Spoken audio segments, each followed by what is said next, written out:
Okay, welcome to part two. Back to part two. So I was telling you guys to go back through my videos, go onto my YouTube channel, go watch Redeeming the Fallen.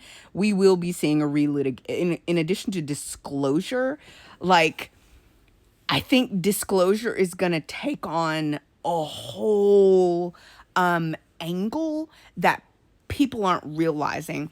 And you guys know that I have different Claire's talents. I'm an intuitive, plus I'm far seeing. I call it being far seeing. It's just an honest way of saying, like, I know things before other people know them. And but on the Nephilim item, I think Disclosure is going to take on a whole other level of meaning. And it's why I'm choosing to include that video of that guy kind of like broaching the subject of, really what the Nephilim was, and what that meant. Because the biblical viewpoint, or that book that's been retranslated over and over again, and then people just layer on meanings on top of it. um People sort of have an association, they have a belief about what Nephilim were, and what their effect on the earth was, and it's one in which they see them as like demons, devils, evil things that became evil spirits. But there's one point. Oh, I kind of don't want to broach this subject because I really need to not just be sort of ranting on a controversial Tuesday. But the qualities of Planet Blue, once you get here, if you you become you lose your body here, you die, in a sense, death. Because on Planet Blue, what is death? That's a whole other topic. What is death? Because there's really not death.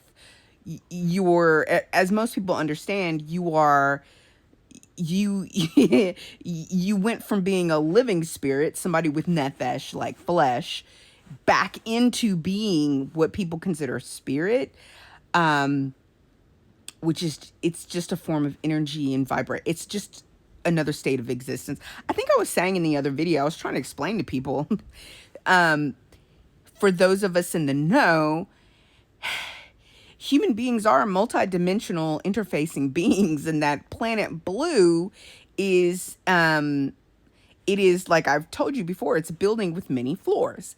And your current perception is that you have flesh and all you are is flesh, right? It's not true. And as I was saying in the other video, you are like a Russian doll, and you can exist on many floors.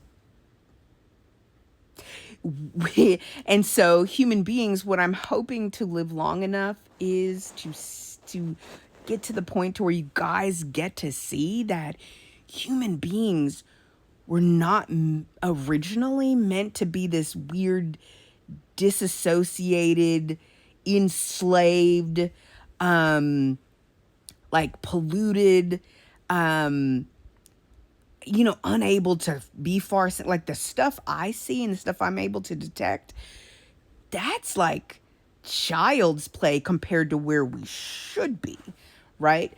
But it's just too much information for you guys, and I don't want to have like 12 videos. So I want you guys to sit in the anticipation. Sit in the anticipation and pull that future to yourself, okay? That you will come to know, you will come to have disclosure about that matter, about the Nephilim. And whether or not, because in the end, when it is disclosed, and because it's going to come, the government's not going to disclose. They're going to keep giving you the runaround, right? There's too much money to be made from military contracts in which they grab the stuff that they are able to find, and then they use it they can't, basically they cannibalize it and then they sell it back to the public. There's too much money to be made in that. So their disclosure will be fought from end to end. And even when you think you're getting something disclosed to you, you're really just being put into a, you're being pulled out of one rat maze and put into another one. And I really got to talk about that, because that's how that's the lazy logic that's used to control the populace here on the lower density level of Planet Blue, which is, I'm just gonna lie to you, lie to you, redirect you, lie to you, confuse you, get you to invest in a whole bunch of pyramid schemes. It's really lazy logic. Fill you with alternative facts, and then your iteration of humanity, you die so quickly. Who cares? You know, you'll get tired, and then you'll be dead anyway, right? But anyway, so live in anticipation of the relitigation of what it means to be a, like, what a Nephil, like what a fallen one is, like what happened, because there's a I think I introduced the concept in the preceding video, which was, there are good things that could be disclosed and good encounters that we could have, and there's a group, I don't yet understand whether or not they were and are, because there are, I call it the Hellmouth. There's a dimensional context of things that are the